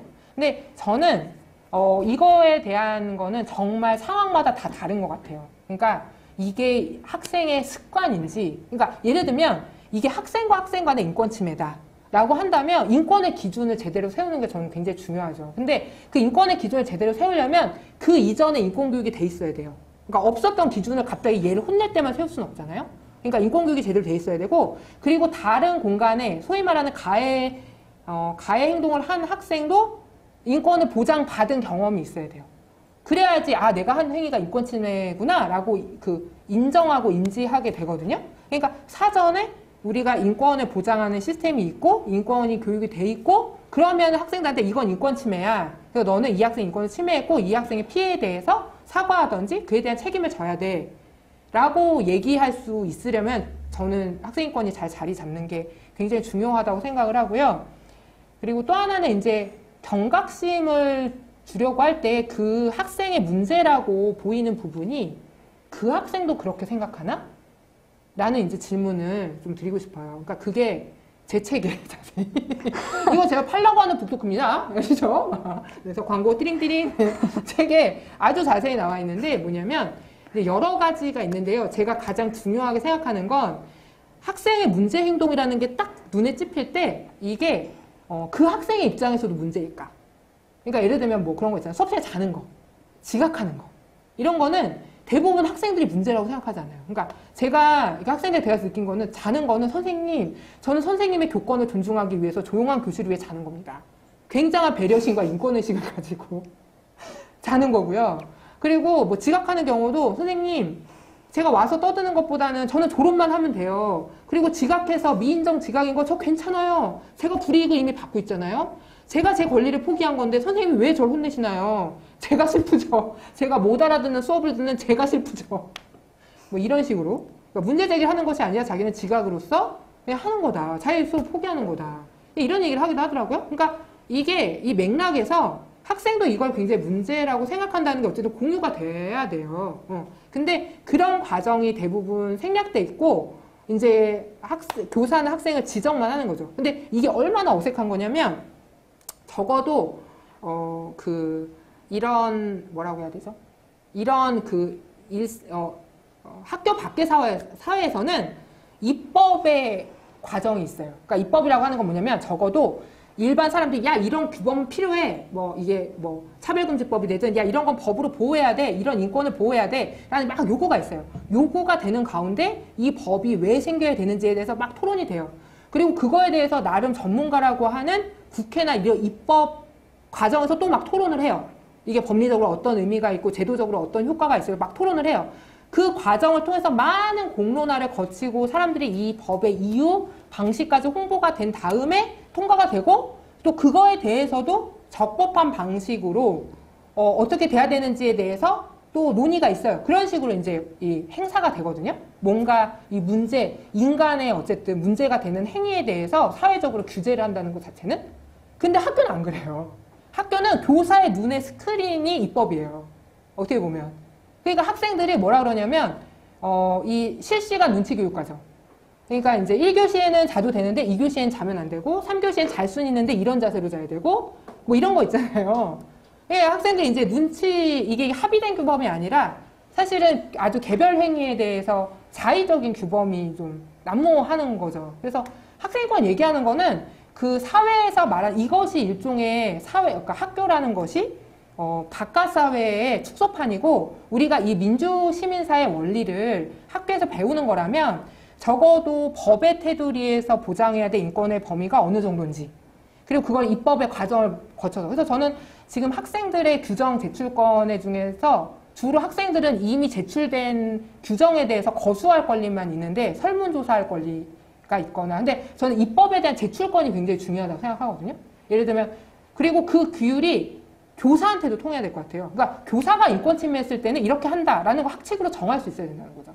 이게 되면 학생들이 이 입법이 왜 필요하고 그리고 이거는 어떤 과정을 통해 합법적으로 구현되고 그래서 교사의 행위에 권위와 정당성이 부여되는데 사실 지금은 그렇지가 않잖아요. 그러니까 우리가 쉽게 혼낸다는 말을 하는 거고 그래서 저는 좀 이런 교사가 그냥 개개인의 이렇게 다이다이로 저는 이제 이것도 좀 좋은 표현 아닌 것 같은데 이게 개개인의 붙는 뭐 이런 거 뭐라 그러죠? 이게 뭐 만인에 대한 투쟁이라고 하죠. 좀 유식한 말로는 예. 근데 그런 게 아니라 정말 좀 민주사회 원리 속에서 좀 서로의 인권을 존중하면서 만나는 방법을 시스템적으로 어떻게 배울까? 그리고 교사는 그 안에서 어떤 역할을 할까? 이거에 대한 좀 질문이 옮겨가야 된다고 봐요. 그렇지 않으면 정말 주먹구구식으로 굉장히 뭐라고 해야 될까요? 그러니까 사실 저는 아까도 제가 이 얘기를 빼놓고 드렸는데 모든 학생을 그러니까 예를 들어 아까 어떤 선생님 그런 말씀 주셨잖아요. 화면을 끄지 않고 계속 키도록 학생을 해야 되는 것 같아요. 그러니까 그거는 전제는 뭐냐면 교사가 다수의 학생을 통제 가능하다는 거거든요. 근데 저는 이게 정말 불가능한 것 같아요. 왜냐면 사람이 그러니까 학교에 올 때 이미 6년, 7년 이상의 삶의 맥락을 갖고 와요. 초등학교 때도. 근데 뭐 저의 가족들 중에서도 사실은 일반 학생이 기본적으로 갖춰야 될 지적 능력 이렇게 갖추고 올라오는 학생도 있지만 그렇지 못한 학생도 많고요. 그 상태로 들어오는 상태들이 다 다르거든요. 근데 중고등학교는 적어도 10년 이상 다른 삶을 경험한 채로 들어와요. 근데 그 학생들의 삶의 맥락을 모르는 교사가 갑자기 처음에 3월부터 학생들한테 뭐 학생들 호구조사 좀 했다고 해가지고 갑자기 그 학생에 대해서 알아서 그 학생의 어떤 행동을 고칠 수 있다.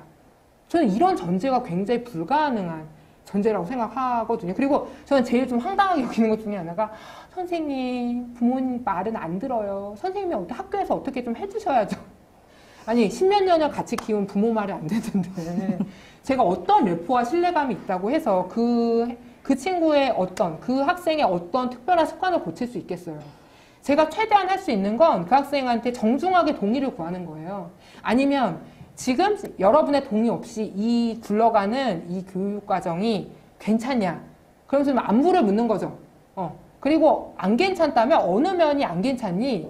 안 괜찮은 면에 대해서 그래도 학생보다는 발언권이 있는 교사가 대신 얘기해서 우리 좀 같이 공존할 수 있게 해볼게 라는 게 저는 교사가 할 수 있는 최대한인 것 같거든요. 제가 그 학생을 어떻게 고칠 수 있는 게 아니라 뭐 그래서 사실은 그러니까 소위 말하는 관리 노동, 학생 통제 노동에 대해서 저는 굉장히 회의적이에요. 이게 가능한 것인가에 대해서. 그래서 저는 이거를 노동이란 말을 붙이는 것 자체가 아무도 원하지 않는데 교육부가 또는 뭐 학부모가 교육부의 입을 빌어서 저한테 좀 불가능한데 해야만 하는 강요되는 노동이다. 마치 택배 420개를 운반해야 되는 것만큼이나 불가능한 노동이다. 근데 그것이 교권의 이름으로 그냥 지금까지 묵인돼 왔다.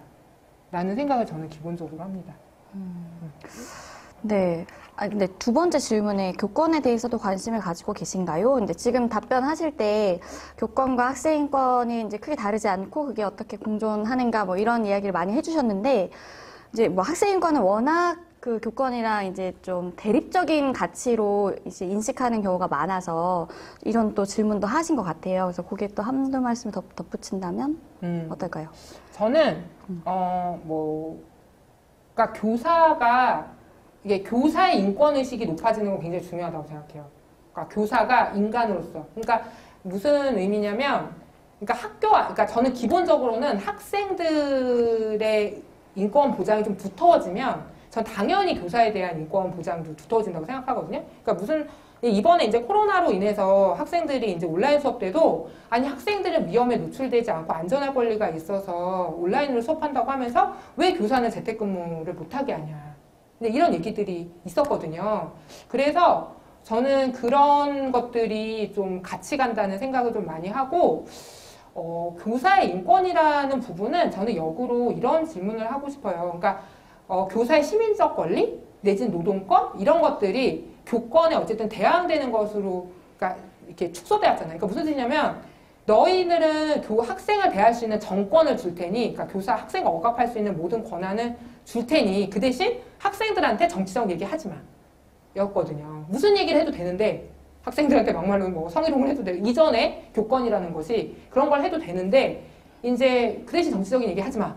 라는 온갖 족쇄 속에 있었거든요. 그리고, 야, 학생들한테 정권을 행사하는데 그게 무슨 노동자야. 노동자 아니지. 니네 노동 상권 얘기하지 마. 라는 이런 족쇄들이 있었거든요. 그래서 저는 이제 좀 그런 거부터 좀 깨나간다야 된다고 생각하고, 근데 그게 뭐 예를 들면, 어떤 분은 저한테 학생인권에 대한 책 많이 썼으니까 교사 인권에 대한 책도 쓰는 게 어때? 이런 말을 하더라고요. 근데 교사 인권은 스님들 책으로 해서 쟁취되지 않습니다. 지금까지 인권의 역사는 투쟁으로 쟁취됐거든요. 그러니까 학생인권에 헌신했던 수많은 활동가들의 문제제기가 있어서 사실은 지금까지 왔고, 저는 거기에 교사라는 이유만은 숟가락 하나 얹어서 책까지 냈다고 생각하고요.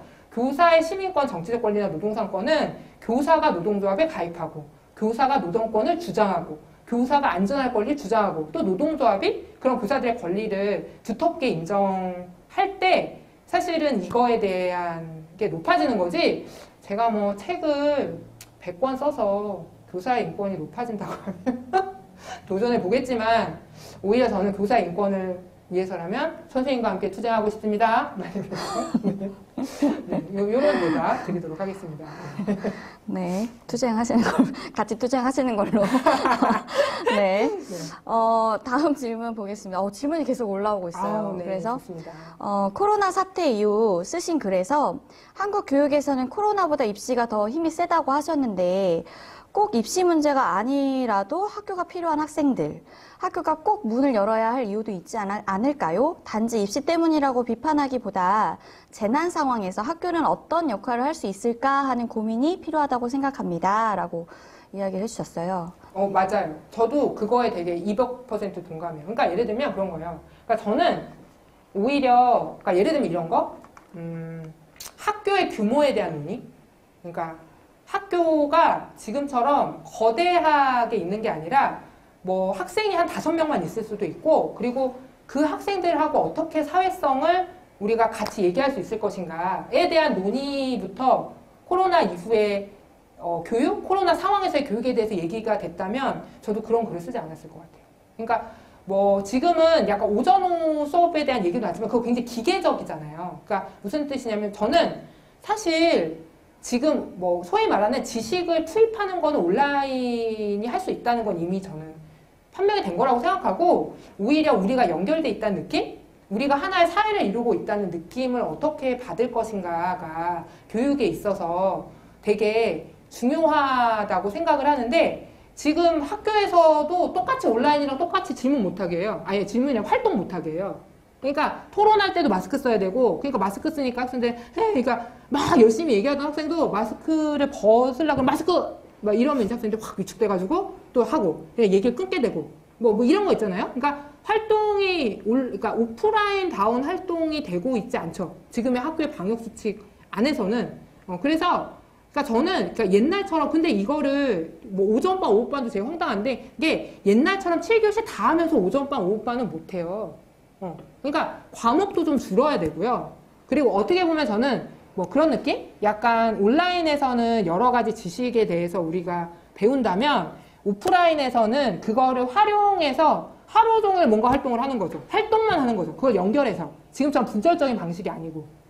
그걸 소규모로. 그걸 어떻게 나눌까? 뭐 예를 들면 이런 식의 얘기가 돼야 되는데 전혀 그런 얘기가 안 된 채로 이제 학교에 와서도 결국은 수행평가랑 지필고사만 받잖아요.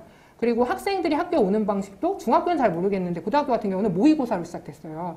전국의 학생들이 모두가 출석했을 때 공정성이 담보되는. 그러니까 무슨 뜻이냐면 저희의 입시 체계는 상대평가잖아요. 그러니까 모집단이 충분하지 않으면 공정성이 떨어져요. 그러니까 학생이 많이 빠져나가 몇 등급인지 그러니까 요만 100명의 학생들이 모였을 때 1등이랑 10명의 학생들이 모였을 때 1등은 완전히 다르잖아요. 그러니까 모든 학생을 출석시키기 위한 이유는 모의고사에서 적절한 등급을 예측해서 뭐 나중에 입시 자기가 지원할 때 하자는 거거든요. 그러니까 상대평가를 없애지 않는 한 학생들을 전체 동교하게 하는 걸 멈출 수가 없는 거예요. 지금 시스템 자체가.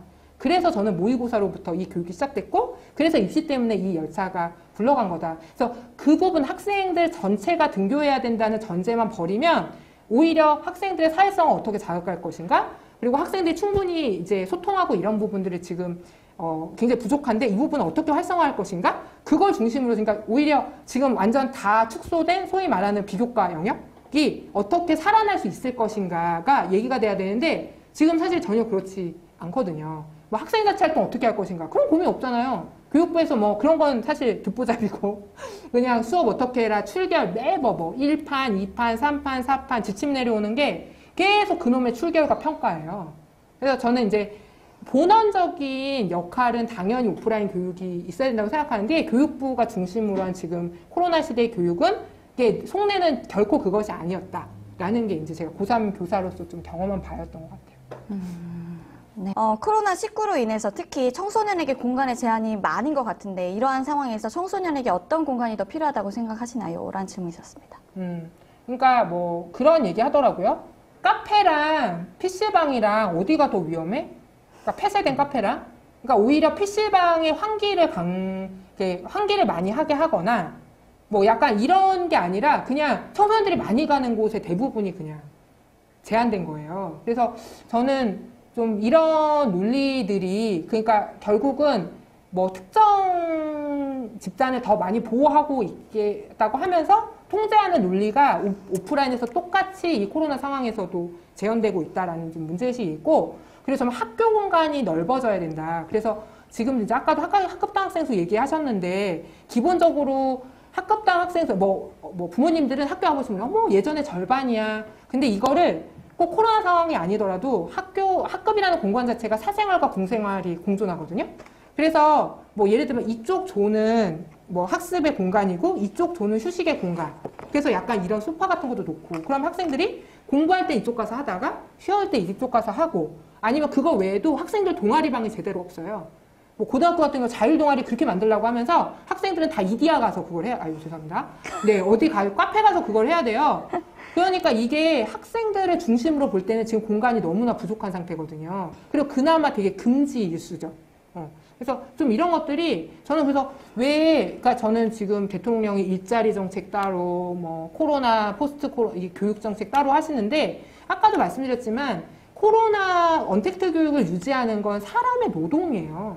그러니까 저는 그런 데 있어서 굉장히 많은 안정된 공적 일자리, 그리고 이 코로나 시대에서 왜 우리가 옛날에 기계로 대체했던 게 왜 기계로 대체되지 않나에 대해서 조금 더 얘기가 돼야 된다라는 생각을 해요. 그래서 질문 소개해 주세요. 빨리 할게요. 네, 알겠습니다.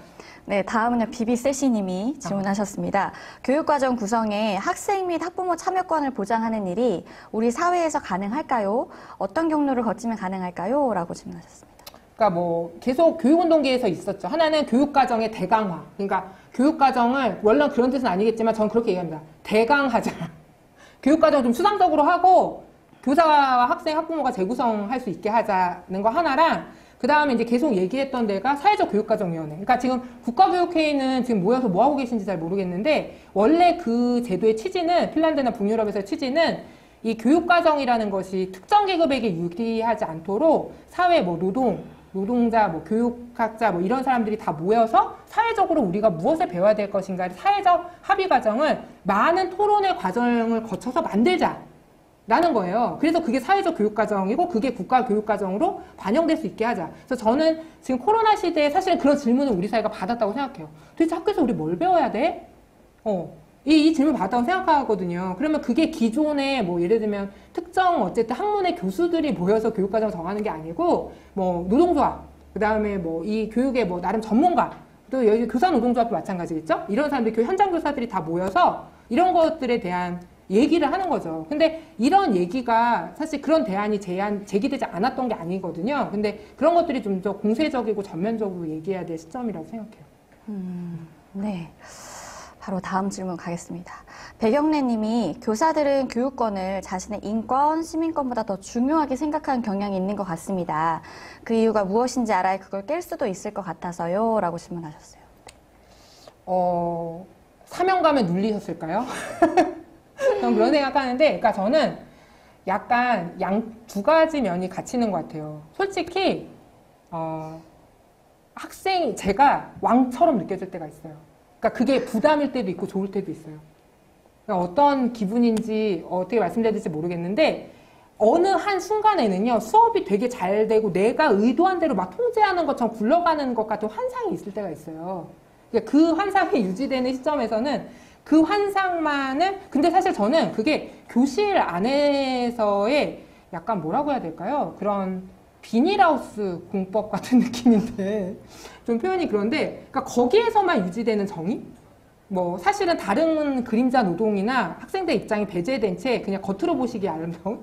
약간 이런 것들이 주는 거에서 교사가 뭔가 좀 성찰의 골이 잃어버렸을 때, 그러니까 사회와의 연결성? 왜 이 학생들이 박제화돼서 내 교실에서 존재하는 사람이 아니라 이 사회의 어떤 구성원이나 멤버로서의 존재로서 드러나지 않을 때 갖는 약간 착각과 환상 같거든요. 저는 학생권을 만나고 가장 좋았던 게 근데 그게 교사들이 잘못해서가 아니고요. 제가 볼 땐 교육학에서 그렇게 가르쳐요. 이상적인 학습자와 이상적인 교사.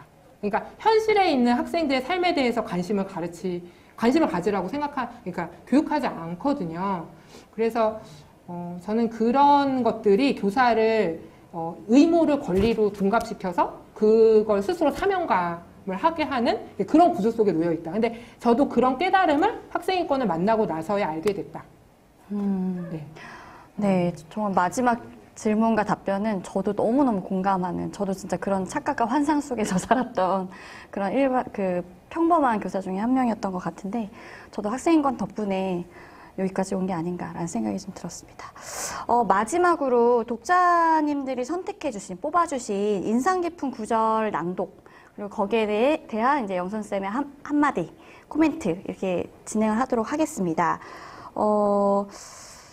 가장 인상적인 구절이 어떤 부분이었는지 이 두꺼운 책 중에 네, 한번 보도록 하겠습니다. 네. 광고 타임. 네, 얇습니다. 13,500원. 네. 10% 할인 13,500원. 네, 첫 번째 문장 보도록 하겠습니다. 네. 언제나 신학기가 다가오면 긴장되는 것도 내가 통제할 수 없는 학생들을 만나면 어떡하지? 라는 두려움 때문이었습니다. 이런 마음으로 학생을 만나다 보니 학생을 파악하고 장악하는 데 더 많은 힘을 쏟게 되기도 했습니다. 결국 내가 어떤 학생과 만났는지 기억하는 것이 아니라 내 말을 잘 듣는 학생이었는지 아니었는지의 여부만 기억하기도 했죠. 사람이 사람을 만날 때 한쪽이 다른 쪽을 통제해야 한다는 생각이 그 만남에서 큰 벽이 된다는 사실을 깨달았습니다. 네. 제가 쓴 책 중에 이게 서문에 있나 그렇거든요. 근데 요 구절 인기 많은 것 같아요. 요것만 읽고 뒷부분 안 읽으시는 분이 있는데 뒷부분도 재밌습니다. 그래서 근데 어쨌든 저는 이게 교사로서 어깨의 무거움을 굉장히 놓을 수 있는 계기가 됐어요. 그래서 선생님들도 약간 그런 좀 맛을 보셨으면 하는데 네, 기대가 있습니다. 네. 방금 제가 읽은 첫 번째 구절은 서지민 님이 이제 뽑아주신 구절이었습니다. 네, 두 번째 구절을 한번 읽어보도록 하겠습니다. 블로거 두두쌤 님이 뽑아주신 부분입니다. 성장기에 인간의 존엄을 경험하지 못하고 성장한 이후에도 벌받듯 극심한 노동에 시달리는 사람들에게 고통은 일상적인 것이 됩니다. 내가 못나서가 아니라 이 공간이 날 부당하게 대접했기 때문이다 라고 느끼려면 비교 가능한 다른 공간에서 존중을 받는 경험이 필요합니다. 그리고 그러한 기준에 비추어 이 불쾌감의 원인을 곱씹을 여유가 있어야겠죠. 어린 시절부터 인간다운 대접이 무엇인지 경험해보지 못한 존재들은 힘있는 사람들의 지시나 조종에 무력해집니다. 그러니까 저는 사실 이거는 좀 학생인권이 정말 아유 그래 애들 그러니까 저 그런 얘기 들은 적있어요. 이 인기 영합 교사. 학생들한테 인기를 끌기 위해서 수업을 열심히 해야 되는데 학생들이 뭐 그런 거 하는 거예요. 소위 말하는 포퓰리즘이죠, 포퓰리즘. 근데 그러니까 저는 이런 오해를 벗고 싶어서 책을 쓰기도 했거든요. 그러니까 학생인권에 사회적 의미가 있다. 그래서 사실 이제 최근에 제가 아까도 말씀드렸지만 택배 420개를 나르면서 형님들이 저를 위해서 돈 벌려고 이렇게 해주시는 건 알겠는데 저 너무 힘들어요. 굉장히 공손하게 미안한 어조로 유서를 남기셨잖아요. 근데 제가 사실 학생들이 아파서 조퇴하거나 예를 들면 뭐 최근에 이제 학생들이 수능을 얼마 남지 않고 코로나19로 가정학습을 많이 써요. 저희 반이 대거 썼어요. 한 절반이 썼는데 저 너무나 당연하고 그동안 사실은 열심히 다녀줘 학생들한테 되게 고마웠거든요. 근데 어떤 선생님들이 너무 남용이다 이러시는 거예요. 그러니까 그런 고통을 고통스럽고 당연히 보장받아야 된다고 하지 않고 늘 미안해하고 내 고통에 대해서 사회적으로 요구하는 것에 대해서 훈련받지 않은 사람들이 어떻게 보면 나중에 어떤 노동자가 될까. 그러니까 끊임없이 사실은 자기 학대와 자기가 이 시스템에 적응하지 못하면 어떠지? 라는 좀 불안감만 하는 게 아닐까라는 좀 생각이 들어서 저는 지금의 노동자들이 죽고 다치는 이런 상황하고도 굉장히 좀 연관이 많다고 생각을 합니다. 네. 네, 세 번째 구절 읽겠습니다. 고등학교 교사 닉네임 짜하야 님이 선택해 주신 문장인데요. 어떤 사람들은 학생 인권을 존중하라는 주문을 교권 침해로 받아들이거나 교육할 때 사용하는 모든 수단을 금지하라는 것으로 받아들이기도 합니다. 학생 인권이 제한하는 것은 아무것도 하지 말라가 아니라 인권 침해를 제외하고 교사가 할 수 있는 교육행위의 범위를 확대하자는 것입니다. 네. 그러니까 아까도 이제 비비대시님이 뭐 그러니까 교육과정에 대해서 학생과 학부모가 어떻게 합의를 할 것이냐 이런 질문을 주셨는데 저는 학생 개개인의 상태와 삶을 고려하다 보면 다양한 교육 방식을 할 수밖에 없거든요. 그러니까 저는 그런 생각도 해봤어요. 코로나 시대에는 그냥 다른 학생들은 다 온라인 수업하고 하나씩 오게 해서 그 학생이랑 온라인 수업하면서 어땠어요? 차라리 면담하는 게 낫지 않나? 그러니까 나머지는 그냥 똑같은 콘텐츠 교육부에서 뿌려주는 거 틀어주는 거예요. 근데 너 교육부에서 지금 하는 이 며칠부터 며칠까지 뭐가 궁금했니? 제일 힘든 게 뭐였니? 사실 이런 게 교육일 수도 있다는 생각 드는 거예요. 그리고 이 콘텐츠가 사실 네 수준에 안 맞을 수도 있는데 다른 콘텐츠는 뭐가 있니? 뭐가 이런 게 있는데 너는 그럼 이걸로 해볼래? 아니면 여기에 들어갈 수 있어. 이런 걸 사실 제안해 주는 게 교사일 수도 있다고 생각을 했거든요.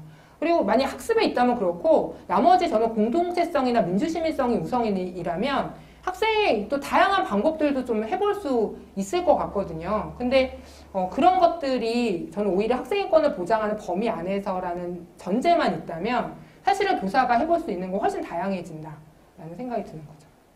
사실 인권하면 아직도 좀 많이 부족하고 불편하고 저는 또 굉장히 아직 내가 잘하고 있나? 막 자신 없고 그래서 그럴 때마다 사실은 이런 책, 그다음에 이제 영성쌤처럼 이렇게 먼저 고민하시고 먼저 그 연구하신 선생님들 이야기 들으면서 조금 제 자신의 중심을 잡아나가는 경험들이 있었거든요. 그래서 그런 의미에서 정말 고맙고 귀한 자리였고 귀한 책이었다고 생각이 듭니다.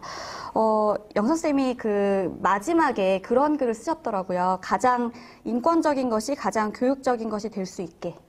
네, 학교의 풍경을 바꿔 나가자. 뭐 이런 식으로 이야기를 쓰셨는데 너무 많이 와닿았고, 여러분들과 계속 아까 말씀하신 것처럼 투쟁. 인권에서 투쟁! 투쟁을 같이 해나가는 길에 함께 할 수 있었으면 좋겠습니다. 마지막으로 영선쌤도 독자분들에게 인사하시면 좋겠습니다. 네. 저는 사실 코로나가 되고 나서 이제 제 책의 생명은 다 끝났다. 학교의 많은 인권 침해 악습들은 과거의 유물이 될 거다. 이렇게 생각을 했는데 그렇지 않고 똑같은 통제적인 방식으로 포스트 코로나 교육이 얘기되는 걸 보고 이게 진짜 내 책의 생명력이 오래 가려고 하는 것인가? 라는 아이러니를 느끼기도 했습니다. 그래서 많은 교사분들 또는 청소년들과 만나면서 청소년 인권에 대해서 고민하시는 분들한테 이 책이 좀 작은 위로 또는 좀 통찰이 되면 좋겠습니다. 네, 긴 시간 함께 해주셔서 감사해요. 네, 감사합니다. 네.